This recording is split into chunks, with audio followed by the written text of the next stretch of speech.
England is home to so much history, from Shakespeare to Charles Dickens, to royal kings and queens, and buildings that have stood for centuries. Walking down their streets and driving through the rolling hills of their beautiful landscape quickly reminds you that many have been here before you. These lands have seen battles and bloodshed, and they're home to structures who stood in the medieval era.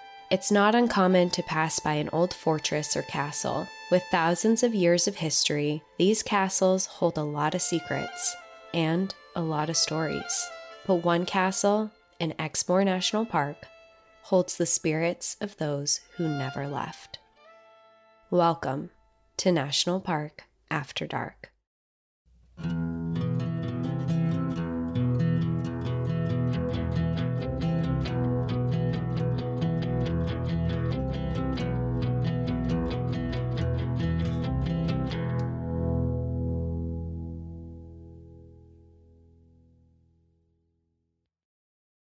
Did you go to this park when you were in England? Yeah, I just got back. Okay, I was like... I guess it's been 2 weeks now. This sounds very familiar. Like, I told you all about it already, but now I'm telling you about it after I've done research. Okay, cool. So we have a little more context. Well, welcome back, everyone, to the second episode of Spooky Season. Cassie is staying on brand and doing, I'm guessing, a haunting. Yes, we are going to a haunted castle in England in Exmoor National Park. And I just thought, well, one, I was just recently here, so I was very inspired while I was there to learn more about the park. But also, what country is spookier than England? Right. Well, that's valid.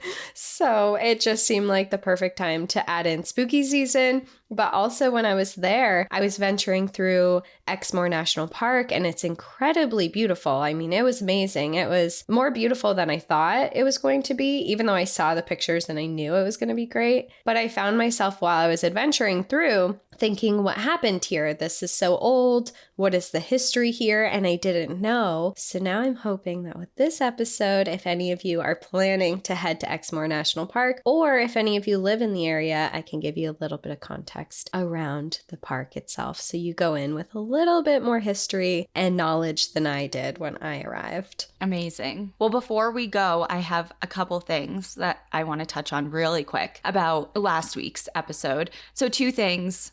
2? Maybe 3. I feel like there's a third one. Maybe it'll come to mind. But there are things that need to be spoken. So first, we had a lot of people comment very nicely about George Washington's teeth. And oh, yes. That is just, I'm so glad people brought it up because, I mean, I literally, if someone was to say, I'll give you $1 million if you tell me what George Washington's teeth were made out of, I still would have said wood because that's what I learned in school. But they are not, or were not, made from wood. There were many people who were quick to tell us that they were actually made from enslaved people's teeth, which I did not know. Is horrifying. And it just, I think knowing that, someone said a comment that I thought really spoke to our knowledge, I guess. And in the US, they said, you believing that Washington's teeth were made of wood really shows what injustices that the U.S. education system does. Mm-hmm. And maybe it has changed. I mean, we haven't been in elementary school in a long time now, so maybe things have changed. But for us, we really did grow up learning those things, and it was really brushed over and not mentioned at all, at least in my knowledge. Yeah, exactly. That it was from enslaved people's teeth, and that is disgusting and horrifying. And it just is like another example of how things, I guess, have been, especially with slavery, has been kind of brushed under the rug as like, oh, it wasn't that bad. It wasn't that bad. And then you hear that and it's like, that's as bad as it gets. Yeah. On top of all the other as bad as it gets things that were going on during that time. So that was the first thing. And the second thing, I think I misspoke. I honestly didn't listen back after I read this comment, but I was like, that makes sense. So someone was kind enough to point out that I was talking about the Spanish Inquisition and the torture methods. And I think I said hearsay, but it's heresy. Like that was the whole thing about the Spanish Inquisition. So, you know what I mean? So two very different things, just so Yes. we're all on the same page. And then, God, there was a third thing. What the heck? Oh, I think I said it was the best of times, it was the worst of times. And weren't we like, that's Shakespeare? It's not. Yeah. It's absolutely not. Hamlet. Is it Hamlet? Now I'm freaking out. Hamlet is Shakespeare. Okay, no. What is it? A Tale of Two Cities or something? God, you would think I'm like correcting myself, and I would like to in the future. Charles Dickens. God, I was gonna say maybe I just mentioned him in my intro. Look at that. It all came full circle. Okay, good. I was gonna say maybe in the future when I want to correct myself, I should write down the correct things and not just like dig myself in a deeper hole. But okay. You're like, I'm here to correct myself, but I haven't actually looked. I did. Okay, I did. It's early in the morning. I forgot. Yeah, we don't usually record in the morning, so this is like a whole our schedules are thrown. Yes, absolutely. So, okay, those were my 3 things for corrections of last episode. And I have one other thing I want to talk about, but it's like totally unrelated. So I'll save it till the end. Okay. Well, I can't wait to hear it. Great. Also, just as a heads up, everyone, I'm still sick, of course. So my voice is still a little strange, but I'm trying, and my voice will be a little more deep set for spooky season, it seems like. But for this episode, we are going to be going to Exmoor National Park, which is in southwest England, inside of Somerset and Devon, and it is amazing. I just went there 2 weeks ago, I think it was. I went to visit some family and friends that live in that area. And when I tell you this area is what you picture England as, it's what you picture England as. It's just old. It has castles. It has rolling hills. It has the cobblestone roads. It's just like, if you're going to England, that's what you imagine outside of London, I guess. And it's on the coast. But long before it was established as a national park, which it was established in 1954, the area was previously named Exmoor Royal Forest because during medieval times, this forest was designated hunting grounds for the king, and it was originally established by King Henry II. This whole episode's going to be really interesting because we're in England, all of the dates are going to be going back significantly farther than I think we usually discuss. When I was writing down some of these dates, I'm like, 1066. Like, what? So we're really taking a dive back into history for this one. But before we go into all of that, Exmoor National Park, I want to introduce it a little bit more. It does cover an area of 692.8 square kilometers or 267.5 square miles. The park is characterized by quaint small villages with local shops and restaurants and its extensive open moorlands. So moorlands are a type of habitat that are found in high hill areas that are filled with grasslands. Moorlands have a lot of low-growing vegetation on acidic soils, and Exmoor National Park is almost exclusively formed from sedimentary rocks that date back millions of years. So when I say it has the rolling hills that you think of, they're lush green, there's flowers in certain times of the year. It's very pretty. It does have its highest point in the park, which is also a place that I visit while I was there. It is called Dunkery Hill, and it is 519 meters or 1,703 feet in elevation on the top of Dunkery Hill. So we did go on a hike into this area and we walked to the summit, and there's this big cairn that sits at the top. And this actually dates back to the Bronze Age, which is 3,300 BC, around that area. And it's actually a burial mound. Oh. And on top of Dunkery Hill is actually several different burial mounds that are up there. And I had no idea while I was up there either. So when you say burial mound, is it individual graves or is it mounds with multiple people buried and interred within the mound? From the research that I did, it sounds like it's multiple people.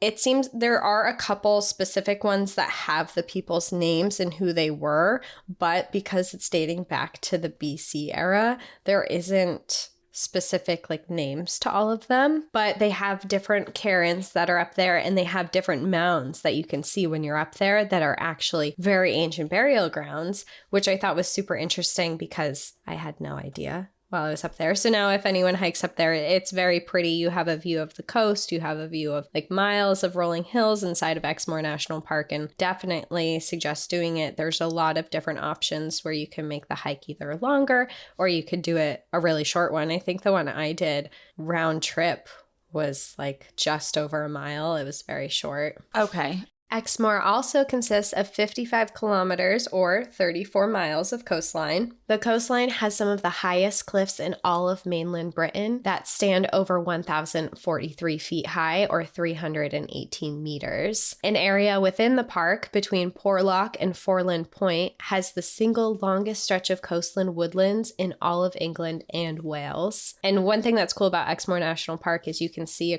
in certain areas, you can see across the water, you can see Wales on the other side. So that was really cool. These areas of Exmoor National Park have been recognized as sites of special scientific interest due to the diversity of plant species that exist here. Also, a coastal area within the park that I visit is known as Valley of Rocks, which is a valley of rocky high cliffs that sit along the coastline for 1 kilometer or 0.6 miles. It was really pretty. There are these dramatic rocks that are just along the coast that peak pretty high, and you're driving through these rolling mountains and suddenly there's these rocky cliff sides along the coast that you can walk up. There's trails. It's very, very pretty. It's a pretty known tourist area as well. And one thing that was interesting when I got there is the area actually has a population of feral goats that roam around. Did you post about the goats?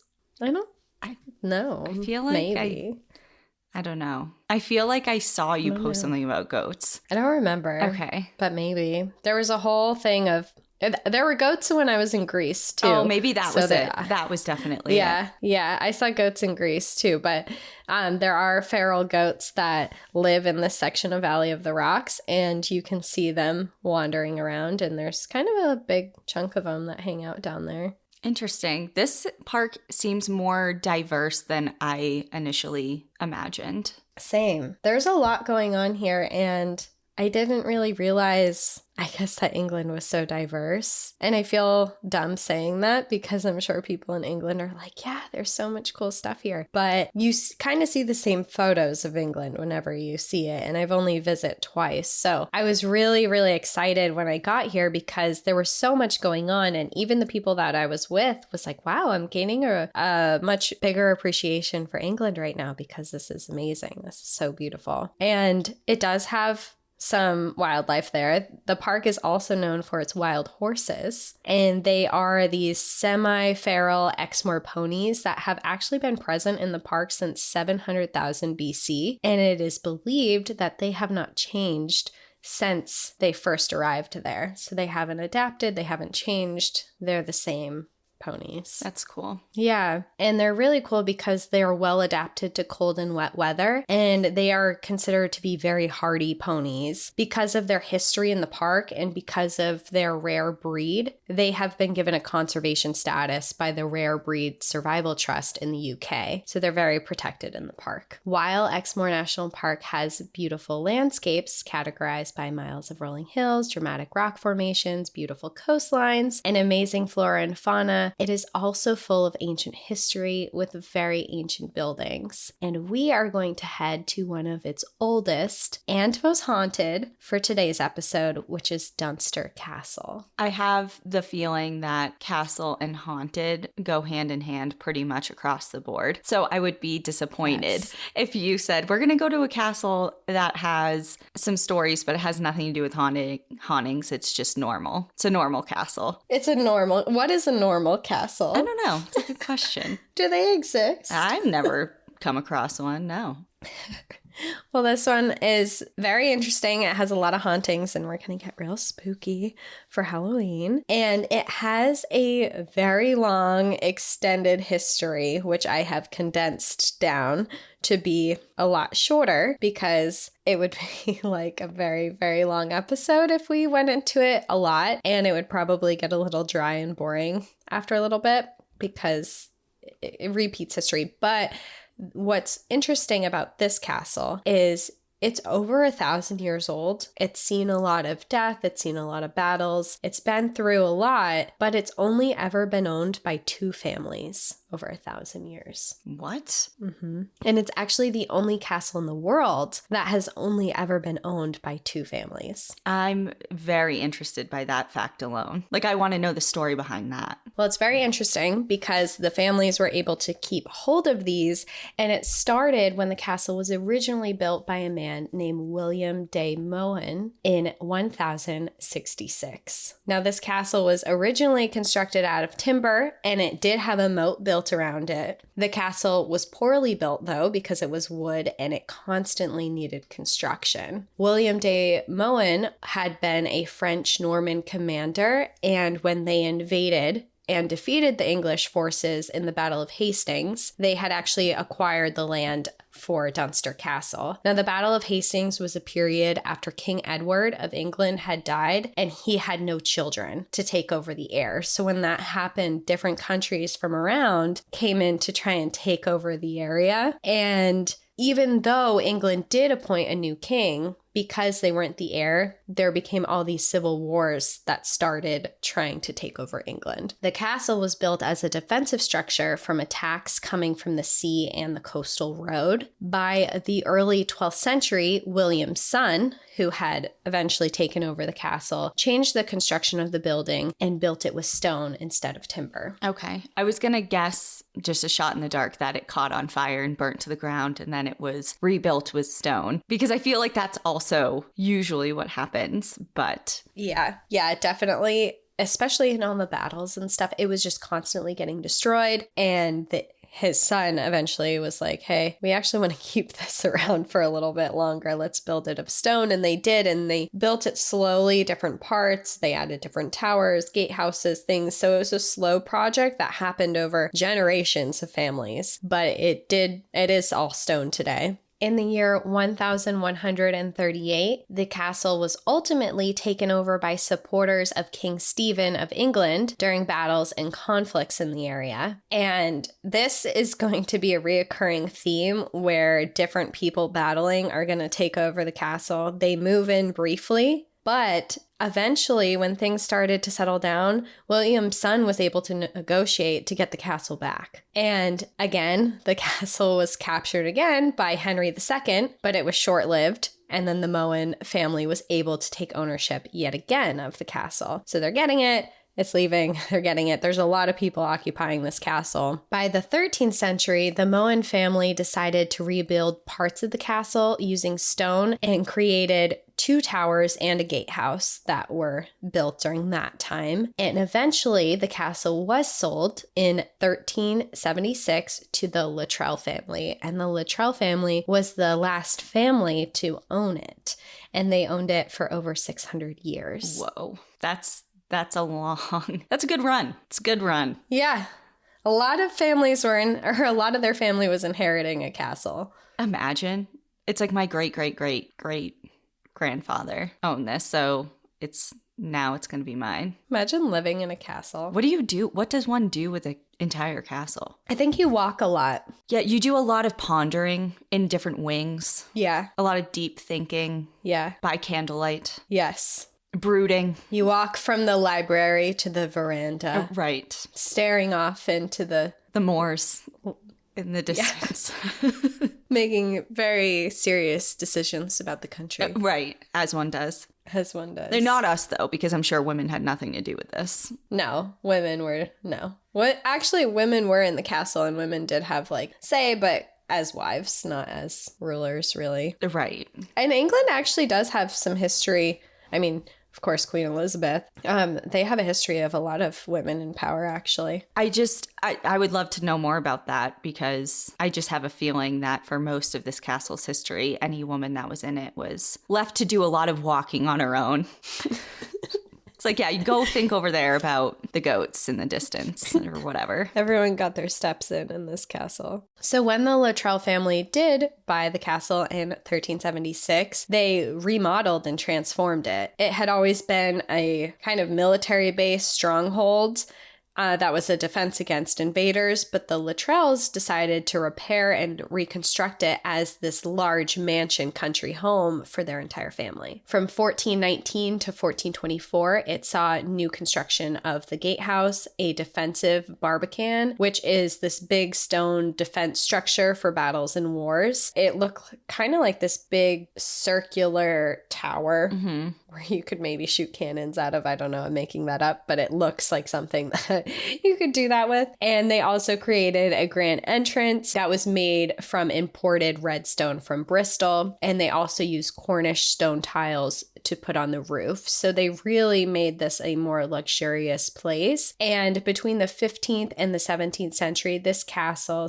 / mansion continued to work as a home and as a battle area. Two very different purposes, yeah. Yes. So during the Civil War of 1640, royalists, and royalists in England were people who believed that a king or a queen should rule over England and not these outside countries that were trying to come in, had several battles around this castle, the Dunster Castle, before they actually eventually defeated the Luttrell family and invaded and took siege of the castle. After this happened, Prince Charles and later Prince Charles II stayed and lived in the castle in 1645. Eventually, though, in 1680, the castle was returned to the Luttrell family, who then decided to modernize the castle further. They hired a famous architect, Anthony Salvin, for a grand Victorian-style renovation of the castle. He renovated the rooms, adding a billiard room, a drawing room, a library,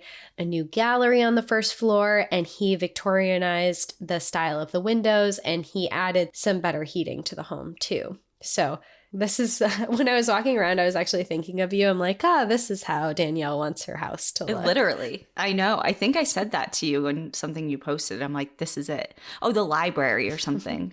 That's what I was going to say. The library was just like you to a T. I can't wait. I don't know if I'm ever going to own a house, if I'll ever want to settle in one particular area, but damn, it's coming. It's going to be so Victorianized. You won't even believe it. I will believe it. Have the green felt couch.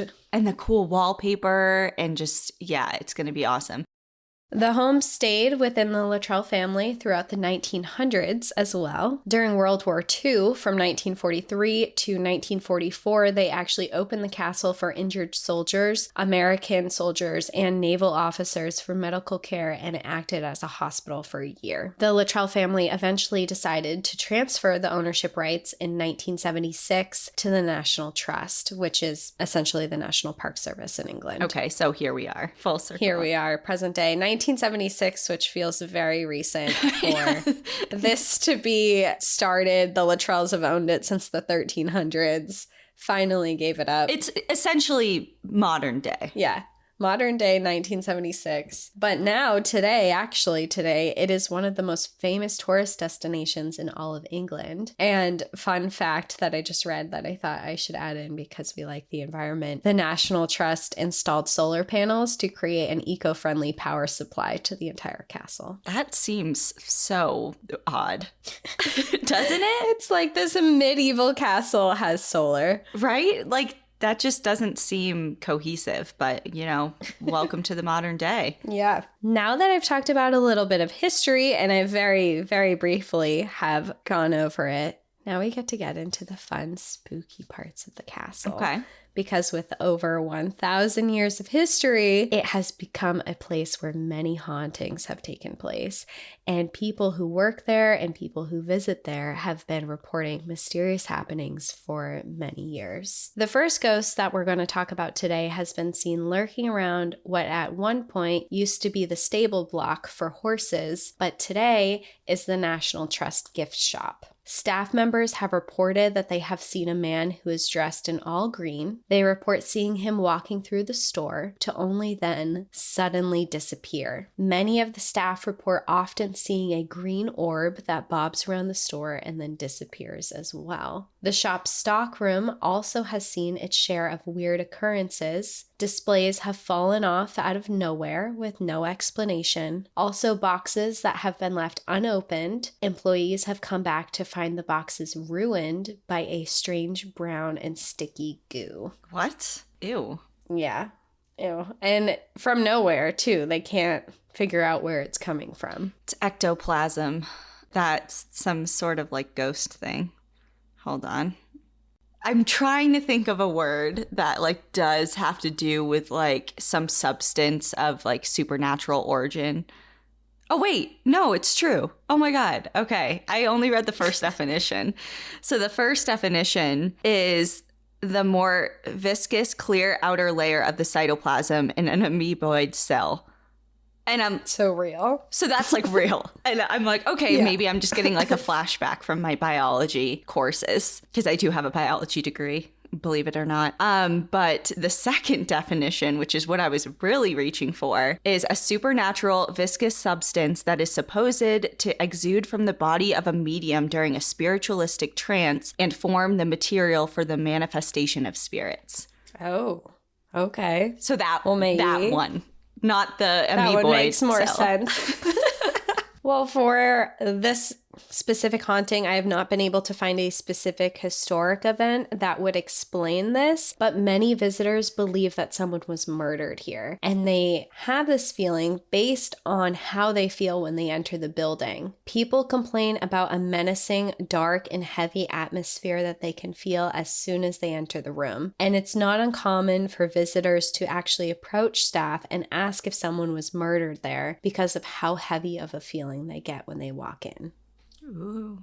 Our next haunting occurred in the blue kitchen of the castle. I did do a tour of this castle, so I did walk around, and I have been in all of these rooms too, which is cool.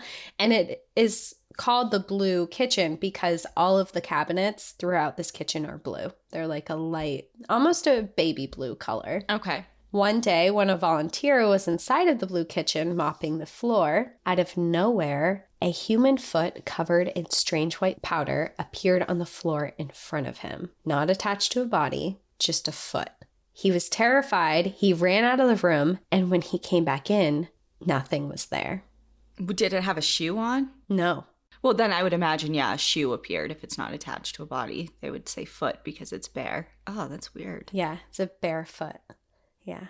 Now, one of the creepiest parts of the castle lies underneath the gatehouse in the dungeon of the castle. And there's no question why this place is haunted given its morbid past. During medieval times, this dungeon was used to throw away men and women. They would leave these people down there to die of starvation and would never remove their remains.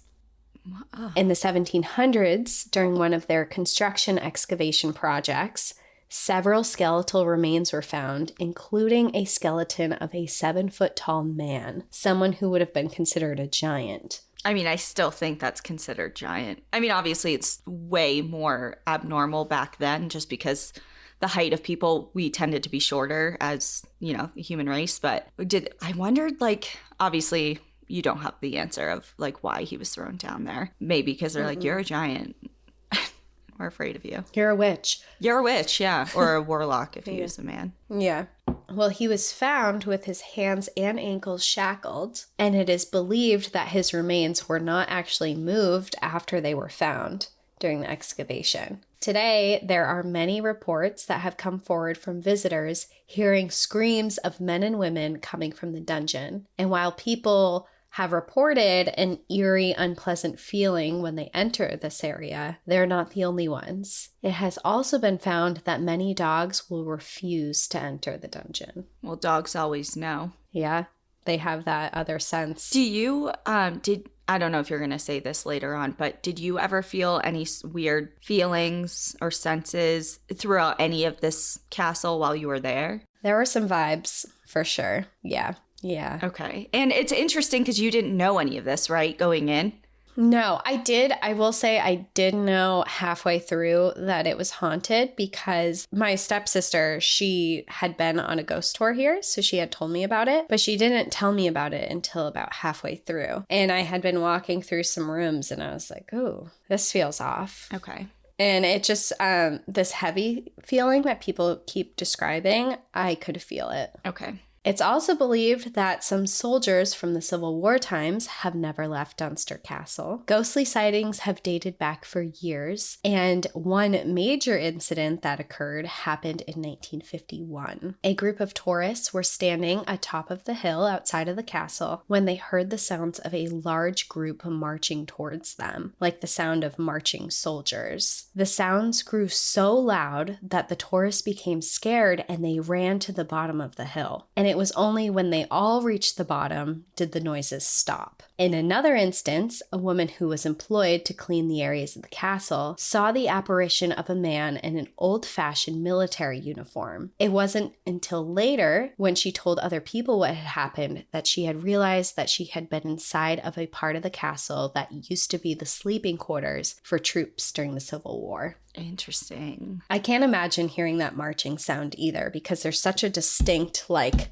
the boots hitting the ground. Yeah, like a repetitive and overwhelming. It's not just like something you have to think of, like really think in your mind of like, did I just hear that? Or that kind of sounded like this. Like that is absolutely correct. It's a distinctive sound that you don't really have to question. I mean, you can question like, where it's coming from, but you know what it is. Yeah. And if it's getting louder and louder, you're like, it's almost here. Yeah. I gotta go. So I can only imagine how this group of tourists felt when they were standing there. Another haunting that is in the castle is King Charles' bedroom. It is believed that this is actually one of the most haunted rooms in the castle, and it's filled to your design. It's filled with old furniture, mirrors, and it even has these old secret passageways that connect to it, and they have the doors open now so you can see through the passageways that go behind the walls, which is really cool. But this room is said to be one of the heaviest and worst rooms to be in. Many staff have reported that it is their least favorite room to spend time in because of the eerie feeling they get while being in there. At night, many people have heard men's voices coming from inside the room, along with footsteps and heavy bangings on the doors. Apparitions of soldiers have also been seen in this room. So this room's got it going on, is what you're trying to say. Yeah. And when I was in there, we met this woman who was telling us about the hauntings and history of the castle while we were in there. And I decided they have mirrors up, and I decided to take a picture in the mirror because they say ghosts and spirits appear in mirrors. So I took a picture, and I didn't realize when I took it that there was a mirror actually on the wall behind me that was seen in the mirror that I was looking at. And if you look really close at it, it looks like there's a face in that small little mirror that was on the wall. I know. When you sent that to me, because you caught also like there's like a little girl behind you, like just in the hallway. I'm like, was that girl really there? And you're like, yes, no, I'm not talking about that. Look at the mirror. I'm talking about the mirror. Yeah. Yeah, that was in King Charles' bedroom. Okay, all right. You're going to post that, right? Post that. Yeah, I'll post that. I'll post that. And see, I did on Patreon, we have our little close friend story, and I posted it and I was like, do you guys see this? And I think it was like 60-40 people saw it or didn't, but maybe if I explain it a little better, it looks like a woman who's wearing like a scarf over her face, or one person who saw it, they thought it looked like a man with a beard. I thought it was a man when I first looked at it. You saw a man? Yeah. See, I saw a woman, but other people who have seen it see a man, but you can see like a distinctive like eyes and nose in the people will. And there was no one around me except for the little girl. Yeah. I'm sure everyone will be quick to let us know. Yeah. It'll be like, there's nothing there. You're crazy. And maybe I am, but I was in a haunted castle and I got a ghost in a mirror. I'm stoked. Yeah. Like, let her have her moment, okay? Yeah. We absolutely love to share environmentally friendly products that we are using. So when we found really amazing hair care products that are also environmentally friendly, we could not wait to tell you about it. Prose is custom hair care that is a carbon neutral certified B Corp, and all of their ingredients are sustainably sourced, ethically gathered, and cruelty free. Ever since I started using Prose, my hair is smoother, shinier, and healthier than it has ever been. I tend to have drier, frizzy hair, so I use their shampoo and conditioner along with their amazing hair oil, and I have never been happier with my results. When you get started with Prose, they have you fill out their in-depth hair quiz, which asks questions about your diet, location, hair dyeing habits, and even the type of water that you have at your house. Prose will analyze over 85 personal factors to determine a unique blend of ingredients to treat your exact concerns. Prose also has this really great review and refine feature that will allow you to tweak your formula for any reason, whether you move, you change your diet, you change your hair color. I recently dyed my hair a darker color, where I used to use an anti-brash shampoo for my blonde hair from Prose. I used the review and refine feature, and they were able to create a new formula to help keep my hair healthy after dyeing it and to also keep the new color that I have looking amazing. If you are not 100% positive Prose is the best hair care that you've ever had, they will take the products back, no questions asked. Prose is the healthy hair regimen with your name written all over it. Take your free in-depth hair consultation and get 15% off your first order today. Go to prose.com/NPAD. That's PROSE.com/NPAD for your free in-depth hair consultation and 15% off. Back to the soldier apparitions, there was actually a medium who visited the castle, and she reported that she knew who the ghost was in King Charles' room. She said it was a soldier by the name of Richard who had been killed after a puncture to his right eye at the castle. Oh, God. And the very last haunting that we're going to explore today has been most historically seen actually during ghost tours that Dunster Castle holds for visitors. So Dunster Castle does do ghost tours, which is very cool. And this particular ghost has earned the name of the Grey Lady. She has mostly been seen in the library and the billiard room, but she has also been seen in the connecting corridor and on top of the large oak flight of stairs that is inside of it. The very first administrator of the castle's wife often had felt that there was something very evil that was haunting the stairs. And she felt so passionately about this that she actually had her husband bring in a medium to the house to perform an exorcism. The medium came in, performed this exorcism, but then only a few days later, an employee felt the spirit again. As they walked down the stairs, the room turned ice cold, and they had this overwhelming feeling that someone was staring at them. And we all know that feeling. Yes. When you're like, someone is watching me. Whether it's paranormal or not. You know, isn't that weird? It's like a sixth sense. It's like your intuition just kicks in that you're not safe or there's someone around you that has their eyes on you, and you look around and like in a crowd, someone is staring at you. Yeah. So. And you're like, oh. Yeah. How'd I know? How'd I know that? Yeah. Your intuition. Visitors on these tours have seen a woman who is gliding up and down the staircase before she disappears into a wall. And during one visit, a local aspiring artist came to sketch the beauty of this grand staircase, this grand oak staircase. And during her sketch, that she had originally been doing just to showcase the staircase, she felt this overwhelming feeling to draw the form of a young girl walking down the stairs. She was unaware of any hauntings there, and there was no girl standing on the stairs when she did it, but the sketch she drew resembles the spirit of the Grey Lady. Spooky-ooky. Spooky-ooky. And it is believed that this young girl was once a servant inside of the castle who had been murdered by the castle keeper. And I'm guessing there's no historical documentation that gives any legitimacy to those like origin stories. Mm-mm. That just makes it more fun. No, it's just a lot of these are speculated. Of course, we found remains there, so that is... Well, there's some very real deaths, of course, that occurred there, horrific ones. Yeah. And you have to remember the medieval times, they had some crazy torture techniques going on. And this was a fortress that was capturing people and fighting people, and they had a dungeon and they had all this stuff going on. I can only imagine some of the torture that was happening here and the deaths that were going on. I mean, there's so much history of bloodshed here in all sorts of forms. But if you are going to be in the area, part of why I wanted to release this episode a little bit early in October, because if you happen to be in the area or you're planning a trip or you want to plan a last minute trip to England and to go to Exmoor National Park, they do a special ghost tour on Halloween night every year. And they're doing it again this year. I wish I was in England for that, but I'm definitely I have a couple things up my sleeve of plans for around here. But that would be awesome to go to. What a cool destination. They make it really cool too, because each Halloween, starting at 8 p.m., they change the ghost tours into an adult-only event. Oh, my favorite kinds of events. No kids.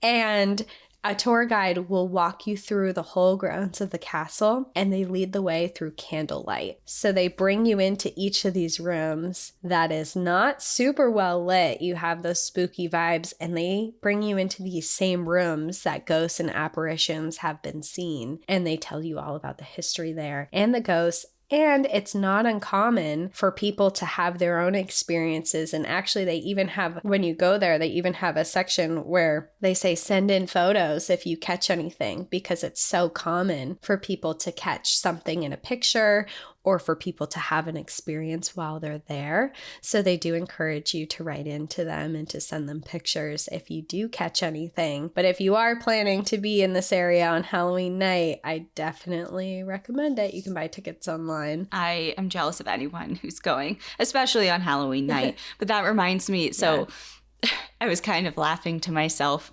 during some of this when you started bringing up the ghost tours, because as I've said before on the show, Ian and I that was like our thing. We would always do either historic tours or ghost tours, paranormal tours, things like that. And one of our favorite ones we did in Ybor City in Florida. And we went into, it was super small. It was like the tour guide, Ian, myself, and maybe like 3 or 4 other people. And we went into one of the buildings that was like the old community center. I don't know what it's used for. I forget what it's used for now. We were also feeling great from our kratom tea, so things are a little blurry.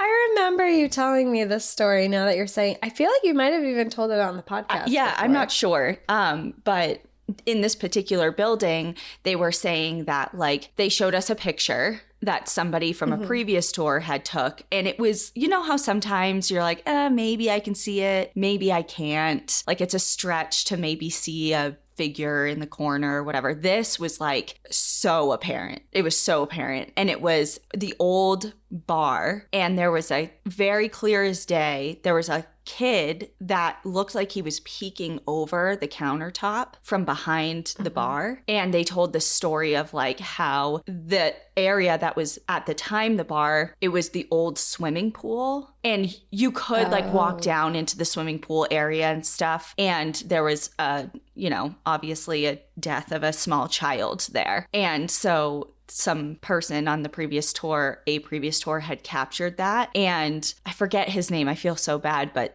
the spirit's name in life. And like it was an actual true story behind this whole thing. Yeah. And he was Spanish speaking in life. And so after we heard the story, we got the lowdown of the building, whatever, they kind of let us go off and do our own thing. And I have these videos that I was actually just looking at the other day, and you can't see anything because it's dark.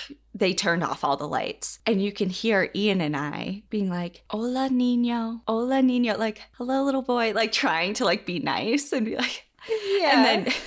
And then like there's like scuffling around. You don't really hear anything. And then you can tell I turn a corner, and then I'm like, oh my God, babe, are you trying to scare me? He's like, no, I'm scared. Like you can hear us like whispering back and forth. It just brought back a lot of happy, bittersweet memories. But we always loved ghost tours and history and weather. I've never done one in a castle. So that's like next level. That's on the list. Here's Danielle's list. Here's my list. Here's the beginning. Catacombs last time. Actually, okay. Well, this will kind of lead me into what I was saying I wanted to discuss a little bit in the beginning, unless you have anything more to say about Exmoor. No, tell me. I do have more to say about Exmoor, but I want to hear Okay, this. it's brief. And we can jump back in. It's brief. Yeah. Tell me. So speaking of castles and the like, I guess I've never done an official ghost tour of a castle, but in Manitou Springs, Colorado, there's a castle. There's a couple well, I don't know if Bishop Castle's technically in Manitou, but there is one. It's called the Miramont Castle, and I have done tours in it, and it has it's an extensive history, pretty spooky. It was used as a sanitarium and a bunch of other things. And I was just thinking of wanting to go to revisit Manitou now that I'm back in the state because I used to live there. And I love Manitou just any time of year. It has a lot of creepy vibes there. It's very unique, but I'm going to go sometime this month because of course they do historic night tours, but they also have a really cool event every year. I think they did a couple years of hiatus because of COVID, of course, but there's something called the Emma Crawford Coffin Races. And I think I've mentioned this before, at least in passing to you, or have I not? Maybe.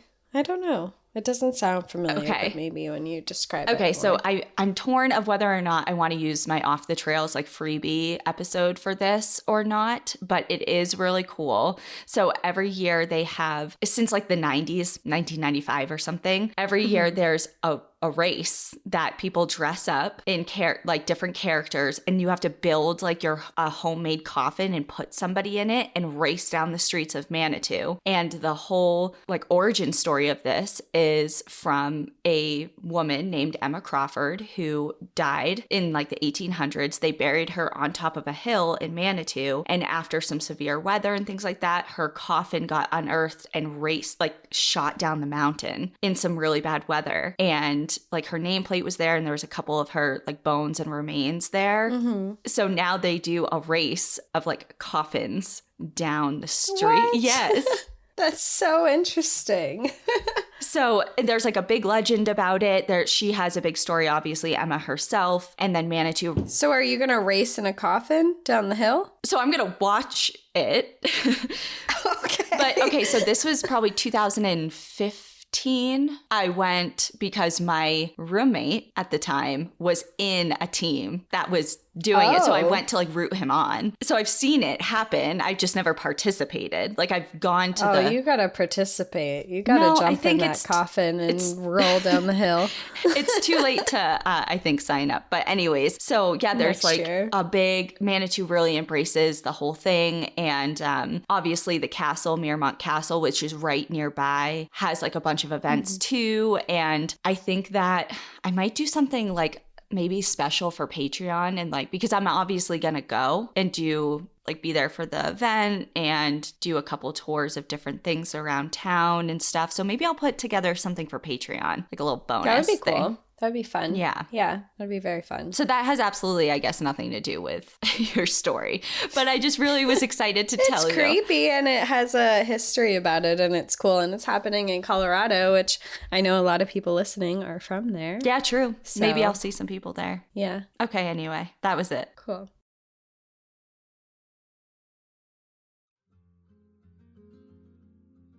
Did you know that if you are sleeping less than 6 hours per night, you could be more at risk for weight gain, mood issues, poor mental health, and lower productivity?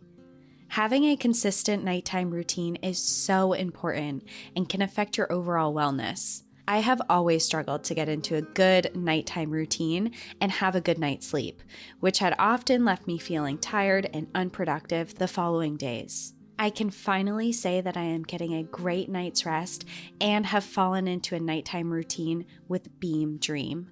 Beam Dream is the world's most innovative functional wellness brand with unique products for everything from sleep to recovery. Each night as I'm winding down for bed, I make myself a cup of Beam Dream simply by mixing the Beam Dream into some hot water, which tastes just like a warm cup of hot chocolate, and sometimes I sprinkle a little cinnamon on top or add some almond milk. Beam Dream contains natural, sleep-promoting, premium ingredients. It's triple lab tested with no THC, so you sleep well and you wake up refreshed. 98% of people surveyed fall asleep faster when taking Beam Dream, and 99% of people experience better sleep quality. Don't love it? Get your money back guaranteed. For a limited time, get up to 40% off when you go to shopbeam.com/NPAD and use code NPAD at checkout. That's shopbeam.com/NPAD and use code NPAD for up to 40% off. Well, my hauntings for Exmoor National Park, that is the story of everything that I have. But I do have a couple more little recommendations for people if they do want to go check out this park. And I mentioned at the beginning that this national park is filled with different villages, which is different, I feel like, from a lot of national parks. You go in, there's a visitor center and you see the landscape, but this national park has several different towns and villages that are there that are really cute. And one of them is Porlock Village. I went there and it's right on the coast. They have all these really nice little cafes and places to eat that are beautiful and have really good food. So I recommend going there. And the other place that I really recommend checking out is Selworthy. And Selworthy is really cool because it sits on this picturesque landscape with the park with the rolling views. It has a medieval church there. It has woodland walking trails, and it has these bright yellow cottages with thatched roofs. So it's very old, and this is what I picture England looking like when I went. So this was kind of the experience of what I felt like was England. And the medieval church that they have there is the Church of All Saints. It is an active church, but it was built in the 15th century, and it's this huge white church that sits on top of a hill, and it is actually surrounded by this really creepy cemetery that has headstones on it that are so old that you can barely read what it says anymore. Ooh. Yeah, and I couldn't find like any ancient stories or things that happened in this church, but there were some vibes there. When you walked in, there was I personally feel like some stuff has gone down in that church. I'd be curious if other people walk in, but it is open to any visitors. You can walk in, they ask for a little donation. They have this really cool, like, old treasure chest that you drop your donation in. And the inside is really cool. It has stained glass, these huge cathedral ceilings, these really old pews. It just, old churches give me really creepy vibes because, you know, there's some stuff that's gone on in there. So it was super interesting and it was beautiful. The church was very pretty. I feel like you always wind up at a church. I've been to 2 churches with you on trips already. Really? Yeah. What churches? The first one was actually really fucking cool. It's definitely a church, but it's not old. It's that one, remember in Arkansas, it was all glass? Oh, yeah, that one was beautiful. And I forget what it was called, but it was in the middle of the woods and it was all glass. Yeah. God, what the hell and was it was that in called? that town we visit. What town were we in? Hot Springs. No, not we Hot weren't Springs. Hot God, where the hell were we?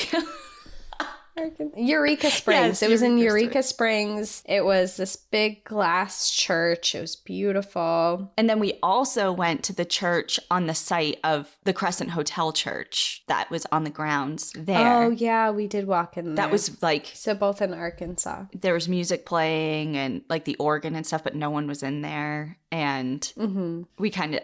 Didn't we just sit down and we're like, all right, let's go. It was so quiet in there. We're like, okay, we should Yeah, leave. it just felt uncomfortable. We're like breathing too loud. Yeah, it's like, we shouldn't be. Of course, it was open and you were welcome to go in. It just felt like you shouldn't be there for some reason. Yeah, but it was very pretty. Yeah, so this is another church. This one is so much older than those ones and it's super ancient. And even on the walls, they have these plaques of people their remains are actually in the walls because they were cremated.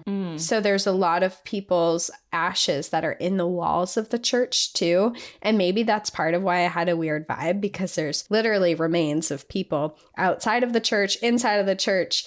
There's a lot of history going on there. But Selworthy isn't just this creepy church. It's really cute because only a short walk away are these yellow thatched roof cottages that I'll post a picture of, but they're really pretty, and they're on this hilly landscape with rolling views of hills. It's very pretty. You're walking through these cobblestone walkways in this very green area. And they also have there the periwinkle tea room. So the tea room is inside of these cottages, and it's where you go for your British afternoon tea, which I feel like is part of the experience. So you should go.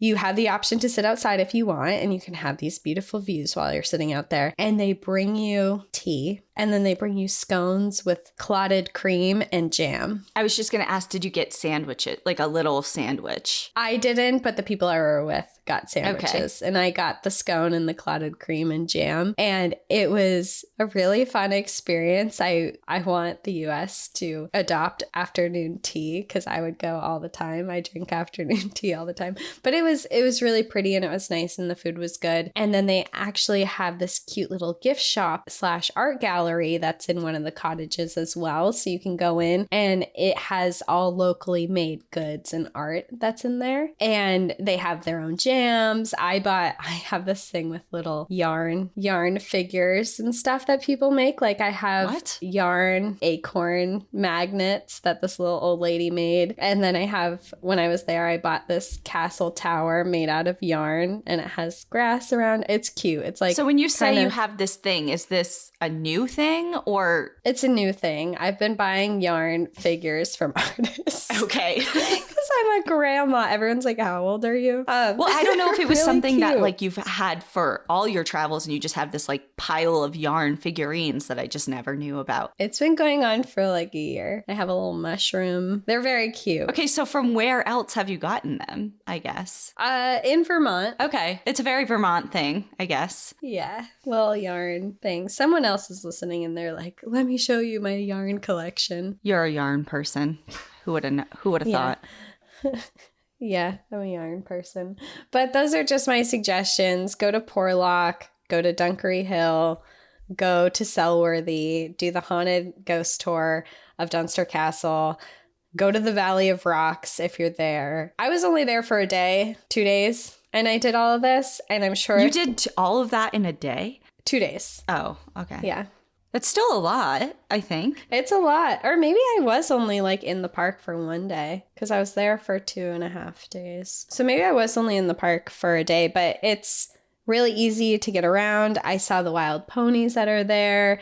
I did the shorter hike. I'm sure there's so much more that you can do. I know there's so much more that you can do, but there's a lot of different like villages and towns that are around there that have so many cute shops, places to get ice cream. They just have a lot of stuff that you can do there, but the ones I did were the Valley of Rocks, the Ghost. Well, I didn't do the ghost tour, but I saw Dunster Castle, Selworthy, and Porlock, which I totally recommend if you're heading there. But that's my whole spiel and my whole episode. I wanted to do something since I was just there. I wanted to share my experience with people, especially if you're looking to go to England and you want to go to a national park. This is a really cool one to go to. Well, it was very fitting, and I enjoyed it. I love the history, and especially I love that you touched on the medieval times, even just a little bit. I'm sure we'll do more episodes over there at some point and do a little bit of a deeper dive, but it was a good introduction. Thank you. Well, I hope everyone is enjoying spooky season. I hope you're getting your hauntings in and wearing orange and drinking pumpkin spice and doing all of I'm doing none of those things. I don't even think I own it. I haven't had any pumpkin spice, but I am wearing orange. Not right now. Okay, I was going to say, we're both wearing black, so that's a lie. Black also is Halloween. Yeah, I haven't even bought a pumpkin. I know. I have a pumpkin outside my house right now. Are you going to carve it? No. No? I mean, probably not. It'll probably just rot and then I'll throw it away eventually. This is like 3 years ago. 3 years ago, yeah. Ian came and surprised me when I lived in New Hampshire, and he was living in Florida at the time. But he like came up, and it was for were you there? the party for work that I hosted for the Halloween party, and we had to like carve all the pumpkins. Mm-hmm. And we put what did we watch on the projector outside? Hocus Pocus I think so. Nightmare Before Christmas. It wasn't Nightmare Before Christmas. I think it was Hocus Pocus. A true classic. And is this a hot top? I feel like Nightmare Before Christmas, that's a Halloween movie, right? Not a Christmas movie. It's interchangeable, I think. But it's about Halloween. Yeah. Yeah, it's definitely more of a Halloween movie, I would say. Yeah, okay. But you could watch it for Christmas if you wanted. The theme song is literally, "This is Halloween, this is Halloween," you know? But it says Christmas in the title, which gives it a pass. Yeah, I guess. I'm excited. I got to set up my TV. I still don't have like anything set up here in the new house. And I really need to do that because I got like 3 movies on rotation that I watch every Halloween or spooky season, whatever. What movies? Well, of course, Hocus Pocus. Yes. Nightmare Before Christmas. I want to say I always put on Halloween Town, but I'm not a big fan. I'm not a big fan. I liked Halloween Town. Are you going to add Hocus Pocus 2 to your list this year? I don't know. I'm kind of torn about watching it. Yeah. I know you did. Did you fall asleep? No, I didn't. I watched the whole thing. And I thought it was very cool that the same 3 Sanderson witches were back. It was very nostalgic to watch it. It brought back a lot of memories of the first one. Mm-hmm. And they also referenced the 1993 movie. They're like, the last time we were awake was in 1993. Oh, okay. And they did a really good job of making the witches look exactly the same, even though they've obviously aged in real life. Mm-hmm. They look almost exactly the same. So they did really good makeup. Did they mention Thackeray, my original crush? They did. Does he make an appearance at all? Even as a ghost? I don't want to give away the entire thing. Thackeray Minx. God, I love him. Okay, we gotta go. Well, anyway, we're getting super off topic, but enjoy your spooky season. We'll see you next week. In the meantime, enjoy the view. But watch your back. Bye. P.S. I love you, Thackeray Banks.